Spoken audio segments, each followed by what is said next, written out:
Hello Leo, Sun, Moon, Rising, and Venus signs. Kamusta kayo? Sana po'y nasa mabuti kayong kalagayan. Welcome back po sa Star Tarot. At kung bago kayo rito, welcome din po kayo. Please subscribe, like, share my videos, and leave me a comment kung nakaresonate po kayo. Thank you. So, tingnan natin kung ano mga messages and energies ninyo surrounding you this week. So, first card ninyo, the Empress, which is your current energy. Napakaganda. Yung second card ninyo is what to embrace. Ano dapat ninyong akapin this week. Wow, napakaganda din. We have the Emperor energy. Nandito yung magkasama, no? Mag-asawa. So, we have Hierophant. Ito naman yung kailangan ninyong iwasan sa ngayon. Alright? This is the Hierophant energy. At ano, yung possible na accomplishment ninyo this week. We have the Six of Swords. Moving on, so which is good. This is positive. Ano ang possible na blessing, no, ninyo or opportunities na pwedeng dumating? We have the Ace of Pentacles. Napakaganda. Ang ganda-ganda, no, ng inyong kaparahang aspeto rito. Anong obstacle ninyo? We have the Queen of Swords. Ayan. So, advice ng Spirit sa inyo for the week is Seven of Wands. Ayan. So, yung theme ninyo for the week, we have the Page of Wands. Ayan. So, sa ngayon, there are going to be a lot of information coming your way. Merong mga tawag, text messages, mga ganon, ano, ang dadating, mga DM or PM dito. At yan ay mga maaaring sari-saring balita, sari-saring oportunidad na maaaring i-offer sa inyo ng kung sino man.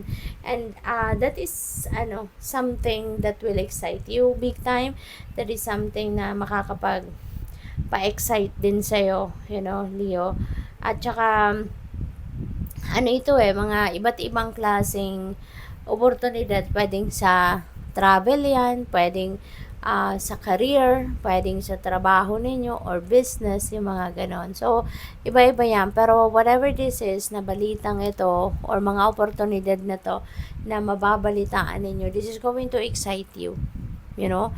So, not necessarily that you are going to embrace this opportunity. Pero, this will excite you. You know, definitely, talagang mapapatayo ka, mapapasayaw ka. As in, may excite ka talaga. No? So, depende yan sa inyong sitwasyon. Okay? Yung current energy ninyo is the Empress, which is really beautiful. Kasi si Empress is a abundant and prosperous energy. No? So, you're feeling abundant, you're feeling prosperous, and you will be abundant and prosperous. Kapag inisip mo, taramdaman mong ganun ka, talagang magiging ganun ka. Talagang ganun ang mangyayari sa'yo. Or yun ang dadating na energy sa'yo. Diba? Yun ang maa-attract mong energy. Kaya yun ang mangyayari sa buhay mo. Kaya that's really good. Feel abundant. Diba? Think abundant and prosperous. Para nang sa ganun, yun ang energy mahatak ninyo this time. So, congrats. At saka, ano yan, no? Pwedeng pera talaga, na cold cash, ang meron dadating sa'yo, mga material na bagay, or pwede rin na opportunities, no? Pwedeng bagong trabaho, career, negosyo, or karagdagang trabaho, karagdagang negosyo, or investment, yung mga ganun, or panibagong, baka mayroong magbubukas dito na panibagong money path para sa inyo. Meron kayong panibagong pagkukuhanan ng pera, no? So, kaya good luck sa iyo. At saka, Leo, siguro ang iba din sa inyo, baka kayo ay isang nanay na, no? Baka kayo ay isang nanay at you are taking care, no, of your family. You are taking care of your kids. You are taking care of everyone in the family. At also, baka dahil nabibisi ka dahil sa pag-aalaga mo sa kanila, baka reminder din ito para sa iyo na huwag mo ding iwanan yung sarili mo. Diba? While you are taking care of other people, while taking care of your family, asikasuhin mo dun ang sarili mo. Isama mo na doon sa pag-nurture, sa take care of them, yung sarili mo. Okay? So, ano yung kailangan mo din i-embrace sa ngayon, which is the Emperor energy? Stability. no? Laying a solid foundation, no? Lalo-lalo na sa mga major areas of life ninyo, katulad na lamang ng money, career, and finances, family, and relationships. So, yun ang mga pagkakaabalahan ninyo sa ngayon. Yun ang gusto mong ma-establish, yun ang gusto mong ma-achieve, in your life at this time. Kaya yun ang mas pagtutuunan ninyo ng pansin. Okay? So, which is really beautiful. At saka, maaari talaga na you will be focused more on money, on managing your money, or saan mo ilalagay yung pera, yung ganun, no? Paano mo aalaga ng inyong kaperahan sa ngayon, yung ganun, no? Yun ang magiging ninyo, focus around this time. So, anong dapat ninyong iwasan, no? We have the Hierophant. Baka kailangan mo ngayon na buksan ang inyong isip, buksan ang inyong sarili sa mga makabagong pamamaraan, 'di ba, ng pag-approach sa buhay.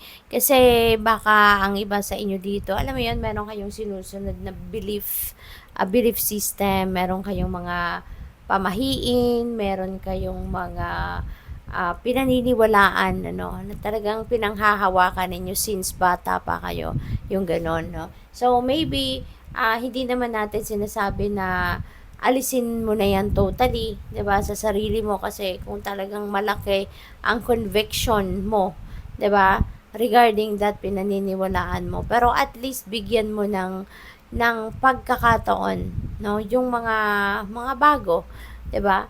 Kung ano yung latest or updated, kumbaga, no, na mga paniniwala or mga pamamaraan, no, na depende sa kung anong kailangan ninyo sa ngayon. So maybe you can try, 'di ba? You can try to understand them. Baka who knows, 'di ba? Tagpo mo yung mga old beliefs ninyo sa mga makabago, 'di ba? So yun. So ano yung accomplishment ninyo sa ngayon? Anong pa pwede ninyong ma-accomplish this week is Six of Swords. Ito malaking move, no, ang gagawin ninyo rito kung ito ay magra-resonate sa inyo. Kasi Six of Swords is moving on energy, no? Ito yung energy of meron kang iiwanan. Ito yung energy na meron kang tatalikuran, 'di ba? And you are going to do that because kumbaga, maaring napapaligiran ka na rito ng toxic energy, and you don't deserve it, 'di ba? Maari matagal ng panahon na gano'n ang naramdaman ninyo, gano'n ang naranasan ninyo, pero maaari na ngayon parang magbubukas na ang isip mo, no, na maybe it's about time na for me to release myself from this toxicity. Baka sinubukan ninyo, maaaring matagal na panahon ninyong sinubukan magpasensya, sinubukang maghintay, kasi baka yung magbabago din naman ang mga tao na you're dealing with, or mababago ang iyong sitwasyon, no, with the help of other people, pero maybe walang nangyari. So siguro wala, ikaw lang yung nag-e-effort, pero yung mga tao sa paligid mo walang ginagawa para matulungan kang maayos, no, ang inyong sitwasyon. Kaya maybe now is the time, no, that you're reaching the point na parang nasasabi mo sa sarili mo na eto na, this is the turning point of my life. Hindi na ako maghihintay, I've done what I can, pero wala, 'di ba? So maybe kaya iiwanan mo na ang sitwasyon na ito. No? It could be anything. Pwedeng relationship yan. Pwedeng toxic person. Ito, naiiwanan mo. It could be trabaho. No? Naiiwanan mo. So, depende yan sa inyong sitwasyon. But this is definitely something na alam mong parang kung if you're going to stay here longer, parang hindi ka na makakahinga dyan. 'Di ba? Parang matutuluyan ka ng malugmok. Kumbaga, yung ganon. Kaya, this is huge, no, this is a huge accomplishment or huge decision para sa iyo, para mag-move forward na sa buhay, mag-move on na from whatever this toxic situation is. So ano yung maaaring mga blessings and opportunities, no, na pwedeng mag-come your way. This week, we have the Ace of Pentacles. Napakagandang blessing. Kasi yung current energy mo is in align, no? Is in alignment with these blessings. Kasi yung current energy mo is abundance, prosperity. And yung mga blessings na paparating sa'yo, is Ace of Pentacles. This is a change, no? A positive change in your situation pagdating sa inyong kaperahang aspeto. So, magiging abundant ka talaga, magiging prosperous ka. This could be the start na of you receiving the inflow of money, no? Inflow of abundance and prosperity. Dito ka na magsisimula, no, ng pagiging abundant, pagiging prosperous. Dito ka na magsisimula ng pagiging maluwag na sa pera, aalagwa ka na, gaganda na yung sitwasyon mo pagdating sa kaperahang aspeto ninyo. So, this is really, really beautiful. Kasi magsisimula ka ng umasenso. Diba? Magsisimula ng mabago ang inyong sitwasyon na from being financially constrained, diba? In the past, ngayon, kahit pa paano, makakaluwag ka na. No? You will experience that financial freedom, financial comfort, yung ganun, no? So, pwedeng yung perang ito magagaling sa iba't ibang direksyon, no? Pwedeng merong windfall of money dito, pwedeng merong biglang dadating na pera, diba? Cold cash talaga mahahawakan mo. This could be a win, baka mananalo ka na sa lottery, diba? Or any game of chance, or pwedeng may magraregalo sa'yo, may magpapamana, or pwedeng pagkakakitaan, no? Maaring negosyo, something like that, no? So, good luck sa you dyan. So, ano yung possible na obstacle ninyo sa ngayon? We have the Queen of Swords. Ayan. So, talagang mahihirapan, no? It will really be a challenge para sa iyo kasi maaring tahimik ka, no? Ikaw yung taong tahimik, ikaw yung taong parang kung meron kang iniisip, meron kang gustong sabihin pero hindi mo ma-express for whatever reason. Pwedeng natatakot ka, nahihiya ka, or sadyang ayaw mo lang magsalita, diba? Yung gusto mo lang, you just want to keep it to yourself, diba? Or baka kapag dumating na sa point na parang magsasalita ka na, parang nauutal ka, or something is preventing you, 'di ba? Para magsalita ka, no? Parang ganon. Kaya maaaring ito yung magiging challenge mo, no?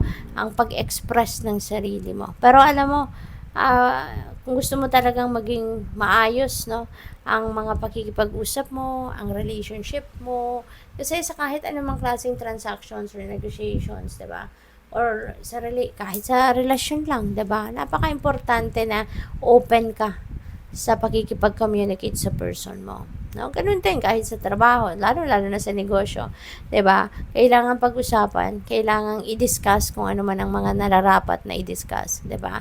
Kaya wag kang mahihiyang magsalita, wag kang matatakot magsalita kasi kung ano lang naman yung nasa isip mo at nasa damdamin mo, yun lang ang kailangan mong sabihin, 'di ba?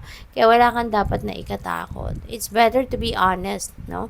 Straightforward kaysa magtatago.